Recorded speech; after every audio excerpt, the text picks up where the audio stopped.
This is the Entrepreneurial Edge. Welcome, I'm Chris Bishop.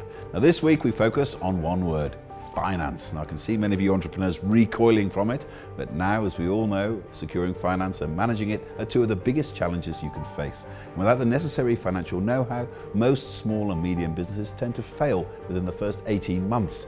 Now in this edition of the show, we take a closer look at how to secure and manage finance within your business, as well as the ins and outs of financial management. Listen, it might save you money, might even save your business. Now, joining me in the studio to share their insights with us is Louis Van Ravensteyn, the head of small and medium business branch and business banking channels at Standard Bank, and Kumaran Padayachee, the CEO of Spartan Technology Rentals. Sorry, to start off with you, Kumaran. Now, you've been on both sides of the fence. You're both a lender and also you're a borrower on the other side. So how difficult is it for business in 2010?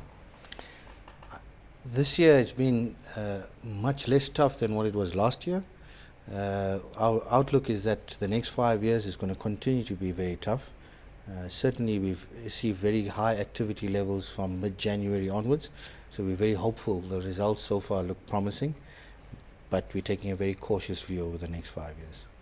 So Louis, how tough has it been for the business people who've come to see you at Standard Bank asking for finance this year?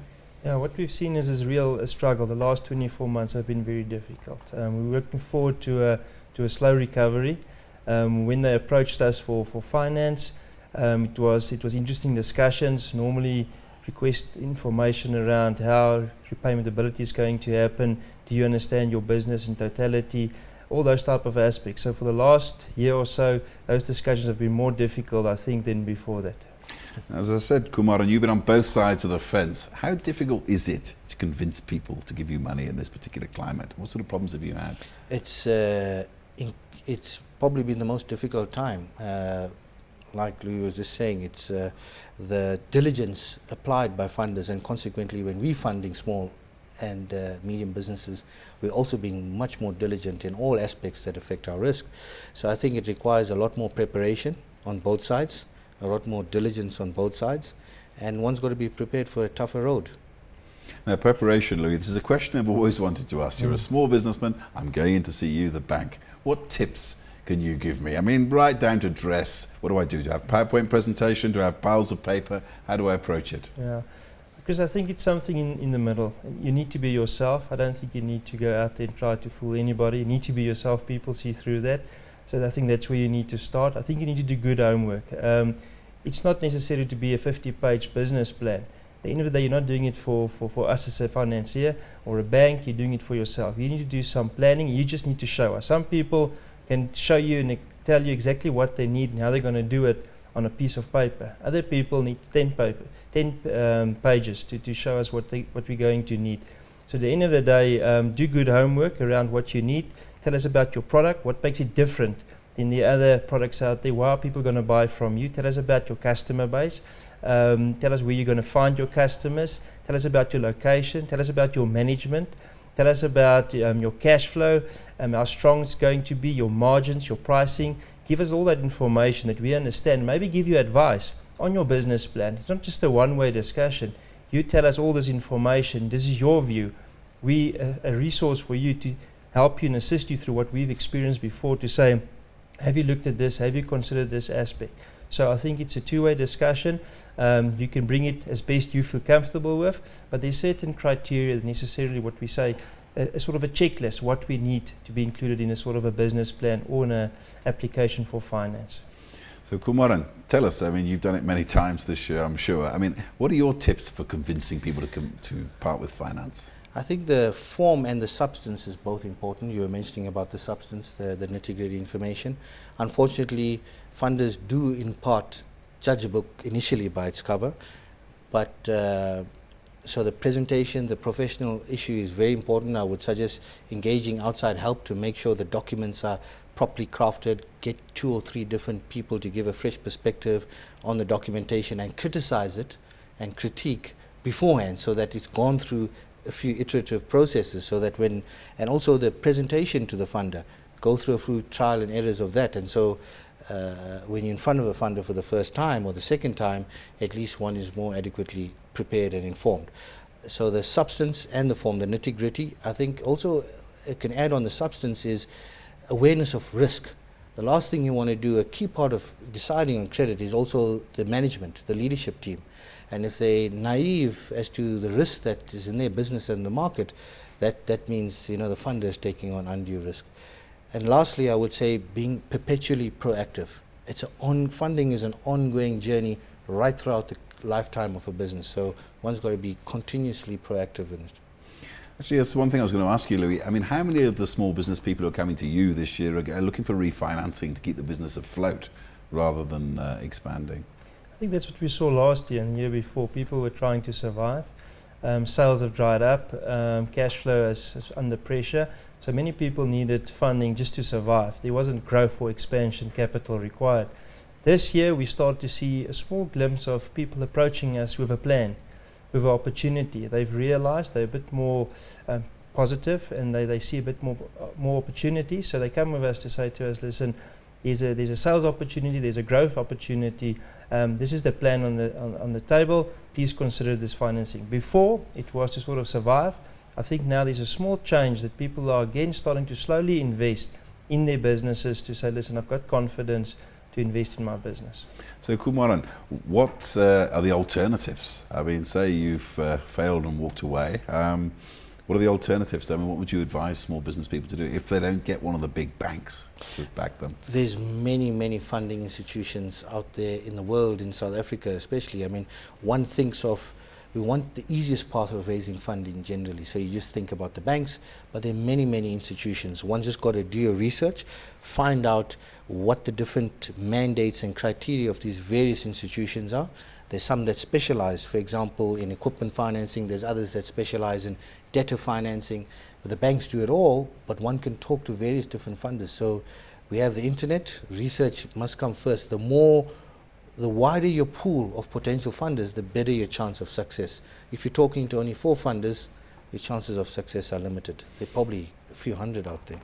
So, Louis, while we're talking about terms and conditions of loans, one of the big complaints from small business people, they say in this present time, with the tough times there have been, the banks asking for more and more security, they're asking for more and more conditions on the loan.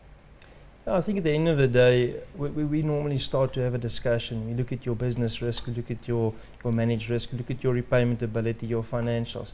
Collateral should come in at the end. If some of the following few didn't stand up on itself, only then you should look at collateral.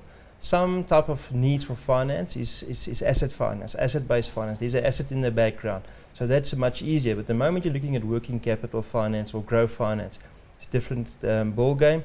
And for that, we sometimes ask for security or collateral only when there's a lack in your cash flow or repayment ability. So it should not be security. I know the people experience sometimes different out there, but if it's a good business case, we would rather like to look at the business being feasible than asking for collateral. I think that's everyone needs to stay away from that. So Kumaran, what about money management? What about getting budgeting and making the most of the loan when you've actually got it? How much of that you think is a challenge for business people? I think it's a major challenge because one is not generally proactive about raising funding, and one never ever looks at what are the critical issues that a funder will consider. One's reputation in getting funding continuously, it depends on how well you manage that funding. So the bank may lend with certain covenants, certain rules, and if one conducts exemplary record from start to finish, then your chances of getting further loans as and when the business is growing is increased. So I think business people, there's a danger sometimes when you're not proactive about the loan. You sign the agreements, take the money and move on, but not respecting the letter of the agreement to say, what are these terms I've got to comply with? An overdraft facility, for example, may state something like, you've got to give us your management accounts every 6 months or your financials 3 months after the year end. It's up to, as a small business, it's up to you to be proactive about that and show the funder that, hang on, you take this funding facilities very seriously and you can be responsible in managing them. So it's important thereafter to put some processes in place in your business. Have a discussion with your financial manager or your accountant to say, we've got the loan now, this is what our requirements are from our side, our obligations. It's not just meeting the monthly installments, and put in some processes in place to honor your obligations. So Louis, I mean, a lot of small businesses out there see a lot of this planning and systems as a necessary luxury maybe. How have you seen it end in tears sometimes when small businesses maybe haven't taken it as seriously as they should? I think it's on the point Kumaran just said. You need to do that homework. Normally the business owner don't like working with the financial side after they got the money and they start running the business. So it's not the fun side of a business. I think it's critically important that they stay close to their financials and their management and their relationship even with their financier. So I think that's firstly important, to stay close to it. I think then going forward is they need to monitor it, they need to do good projections, because nothing is cast in stone. The ball game changes all the time. You might get a new product line in, you might get a new customer, you might need more finance. So stay in continuous contact with your financiers around what you need. And I think you need to, like you said, the terms and conditions are there, they're set out, they clearly, it must be discussed with you up front, it needs to be fair. And at the end of the day, you need to give that information back to the person that's giving you that money. The lender. So I think it's very important. So Kumaran, you lend to a lot of smaller businesses. Where have you seen it go wrong in the past? It's the issue that you just mentioned about proactive management around their finances, things like their cash flow. Simple things where small businesses let themselves down is on reporting, looking at the metrics. We got soccer coming up. A key thing for any team to do well is to look at the scoreboard, to see this halftime, how we're doing, what do we need to change, tactics or whatever. But without that insight about where your business is going, what the trends are, you cannot make decisions. So that active context is where a lot of times it's poor decision making. And I think the second would be small businesses are not growing themselves. The leadership team are not growing themselves. So to grow your business, you've got to grow the leadership team, your own knowledge about these things and all the business risk. Finally, very briefly, Louis, to end this half, I mean, what would your advice be to small businesses who might be thinking of coming for finance to one of the big banks? I think like I said earlier, do your homework properly around what you want. You need to tell the financier what I need the money for, what I can afford to pay back, and your funding, your cash flow is very important. So I think focus on those aspects. It will be much easier, to be a much clearer discussion between yourself and the financier, and then from there on you can go forward. Yeah. Okay, gentlemen, hold that thought there. We're going to talk a lot more about the ins and outs of finance for small businesses in the second half. We're going to a short commercial break, but when the Entrepreneurial Edge returns, we continue with our look at how to secure and manage finance to help your business. We'll see you there.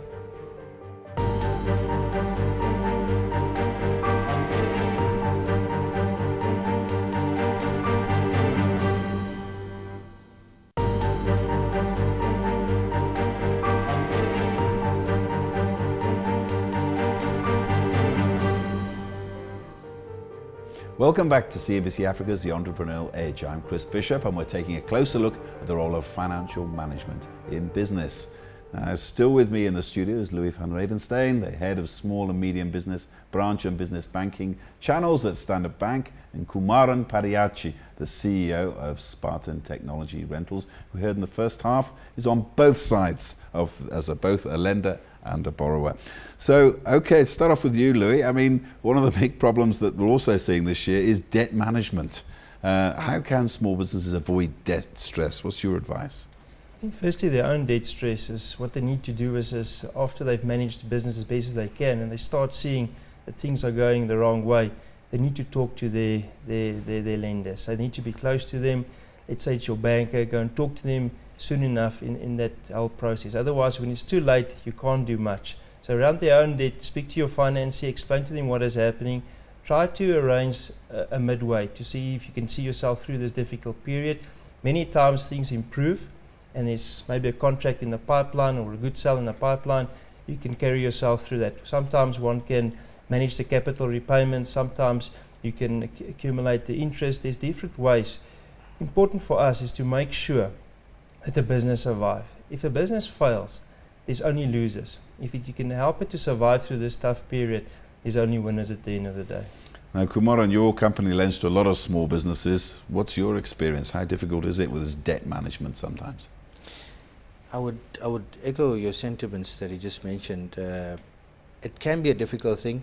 Part of granting credit to a small, medium, for that matter, any business, is about the integrity of the leadership team, the owners of the business, when the chips are down. And generally, one or two things can happen. They can put their head into the ground and self-deny the situation they're in, and it just worsens the problem, like you were saying. Or secondly, they could be making very poor decisions that are not quite the straight thing to do. It's important to confront your funder, talk openly about it, and we all know as funders that these are tough times. So one wants to find a way to help the customer, to help the client, and move on from there.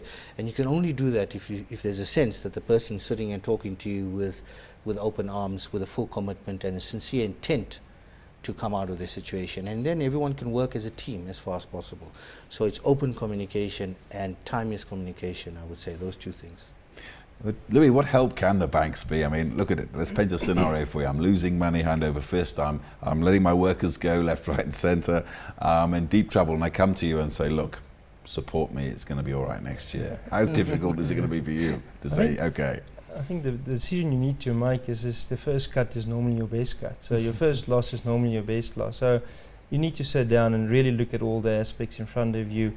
Will you be able to see it through logically? So like you say, is don't pie in the sky stuff. There needs to be tangible aspects that you need to base your recovery on. If you can't see yourself through that, you need to make a plan to say, listen, how can we sort of settle this some other way for your own sake, or for the financier's sake, that you in the future again can come with another request to sort of obtain finance. So it's around making sure that you don't just throw good money after bad money. So Kumaran, is there a plan B on this? Are there other financial institutions that can help you sort your debt management if you're a small business?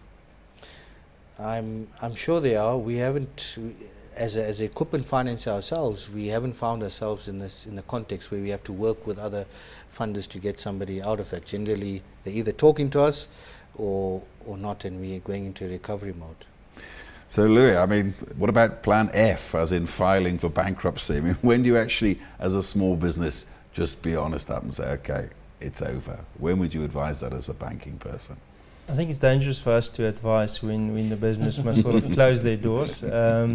We sometimes give them advice that we cannot further extend any assistance based on certain reasons, and we normally give those reasons. Sometimes that means that the person can't pay his salaries at the end of the month, so he then needs to decide where am I going to stop that buck. It's not an easy discussion. I've been involved in many such discussions where business owners have sort of a dream that they've built over many years. Suddenly they had to say, no longer, I can't throw good money after bad, or I can't pay my creditors this month, or my salaries. It's normally their biggest concern. It's the people they employ. So it's a difficult discussion, but I think that's a discussion they need to make along with their advisors, be it the legal advisor and the auditor at the end of the day. I mean, Kumaran, that's one of the great difficulties of the discussion we're having about finance, is that for most people it's an emotional thing. It's something they dreamt up in bed at night. It's something that they mortgage their homes for, etc. How difficult is it when you're trying to make hard-headed decisions? I think that emotion is a double-edged sword. It's both a positive and a negative for an entrepreneur, because if he was too wise to the risk, he probably wouldn't start or go on at all. So it does help him when he's going through the valley of death at times to fight on and persevere, and sometimes to bond one's house and things like that. You've got to have an emotive bond to the business and the enterprise you're involved in. That's the positive part. However, if there's no sense of realism, if it's not grounded on what the real issues are, then that's simply blind, it's naivety, and then I think it's best to cut one's losses. So the emotion to persevere is a very good key strength, but you need to be grounded with a sense of reality, what your situation is. Okay, Lou, I think it's time to talk about things a little bit more cheerful now. Let's talk about tax. That's when you're actually successful and you start paying tax, right? Yeah. How do you advise small businesses to make the most of their tax management in their business? What we tell them is, and it's important for us and for them, is to keep your taxes up to date. You've got certain statutory and regulatory responsibilities as a business owner, and for us it's important. The moment you fall behind on your VAT or your taxes, you run into trouble and so on. And the last person you want to mess with is the receiver. and you need to make sure that you're up to date. And we normally ask those questions. We even sometimes ask for proof of that, to say, are you up to date with your taxes, and do you pay them regularly? It's important for us, definitely. And that's an old saying for small businesses, isn't it? You can upset the army, but don't upset the receiver, otherwise you'll be in deep trouble. Now, but a lot of small businesses, I find that sometimes they tend to defer tax just as a way of keeping cash flow. What sort of tips and problems can you advise on? I think there's a first creditor that suffers because there's no outside management. My tip would be to get a strong, robust accountant that can really tell you off when you need to, and put him into the mix. Because if you leave it to yourself internally just to manage as a smaller business, I'm suggesting, then the temptation is always there when cash flow management is tight to delay paying the key creditor, which is the receiver of revenue. And of course, that gets into a habitual format, and then you start from there. It's a very slippery slope, and one never ever remembers to get back onto the diligent path. And so that ends up being a unguarded risk that can come back and haunt you. So I would suggest, to protect one from them, to protect you from yourself, you get a very strong, non-passive, assertive bookkeeper on the other side to ensure that that's managed. Okay, Louis, to avoid that slippery slope, what's your advice on the quickest and also, small business, cheapest way of registering your company for tax? What do you advise people?